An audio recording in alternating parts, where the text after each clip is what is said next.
Press news. అప్పుగా తీసుకున్న 40 లక్షల రూపాయలు తిరిగి ఇవ్వడం లేదని, అప్పు డబ్బులు అడిగితే చంపేస్తామని బెదిరిస్తున్నారని డాక్టర్ బిఆర్ అంబేద్కర్ కోనసీమ జిల్లా అమలాపురం ఈతకోటకు చెందిన పురం వెంకటలక్ష్మి సోమవారం జిల్లా కలెక్టర్కు ఫిర్యాదు చేశారు. వ్యాపారం చేసి లాభాల్లో వాటా ఇస్తామని నమ్మించి గంటి పెదపూడికి చెందిన ఎర్రంశెట్టి పద్మరాజు, విజయలక్ష్మి తన వద్ద నుంచి 40 లక్షల రూపాయలు తీసుకున్నారని వెంకటలక్ష్మి తెలిపారు. బీసీలకు 34% రిజర్వేషన్ల ప్రకటనపై డాక్టర్ బిఆర్ అంబేద్కర్ కోనసీమ జిల్లా ముమ్మిడివరం నియోజకవర్గ కేంద్రంలో తెలుగుదేశం పార్టీ శ్రేణులు, బీసీ నాయకులు హర్షం వ్యక్తం చేశారు.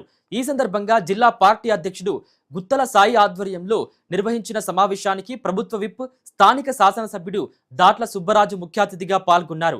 ఈ సందర్భంగా పార్టీ కార్యకర్తలు బాణాసంచా కాల్చి మిఠాయిలు పంచుకుంటూ సంబరాలు జరుపుకున్నారు. బ్యాక్లాగ్ పోస్టులను భర్తీ చేయాలని డిమాండ్ చేస్తూ డాక్టర్ బిఆర్ అంబేద్కర్ కోనసీమ జిల్లా అమలాపురం కలెక్టరేట్ ఎదుట శంఖారావం నిరసన తెలిపారు దళిత ప్రజా సంఘ నాయకులు.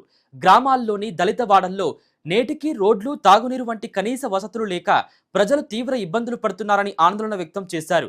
ప్రభుత్వం మంజూరు చేసిన ఎస్సీ ఎస్టీ సబ్ ప్లాన్ నిధులు పక్కదారికి మళ్లిస్తున్నారని ఆరోపించారు.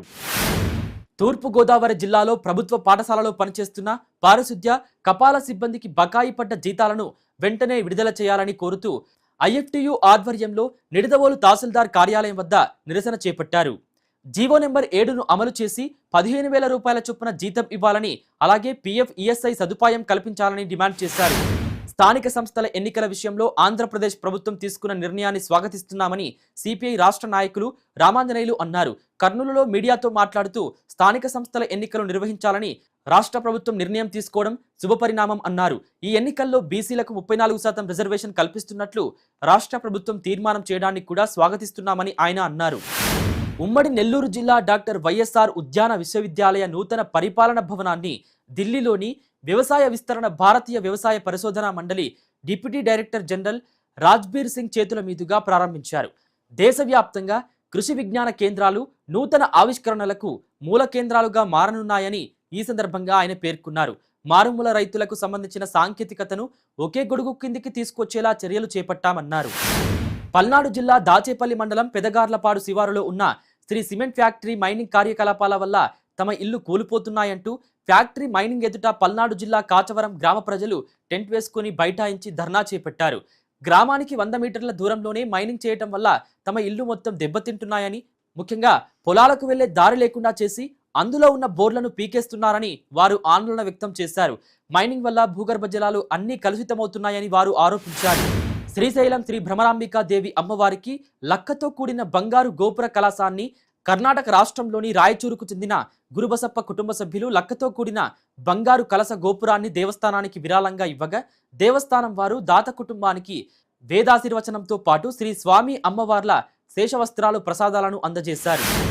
శ్రీ సత్యసాయి జిల్లా మడకశిర పట్టణంలో అగ్నిమాపక దళానికి కొత్తగా మంజూరైన మోటార్ వెహికల్ను ఎమ్మెల్యే ఎంఎస్ రాజు పచ్చజెండా ఊపి ప్రారంభించారు. స్వయంగా మోటార్ వెహికల్ను ఎమ్మెల్యే నడుపుతూ ప్రారంభించారు.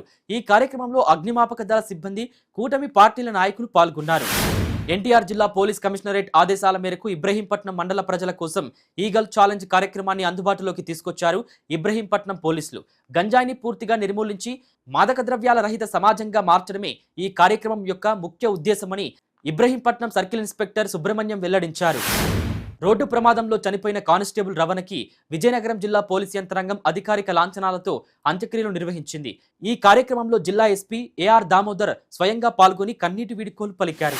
దళిత, గిరిజన సమస్యల పరిష్కారం కోరుతూ కేవీపీఎస్, వ్యవసాయ కార్మిక సంఘం జిల్లా కమిటీల ఆధ్వర్యంలో విజయనగరం కలెక్టరేట్ ముందు ధర్నా నిర్వహించారు.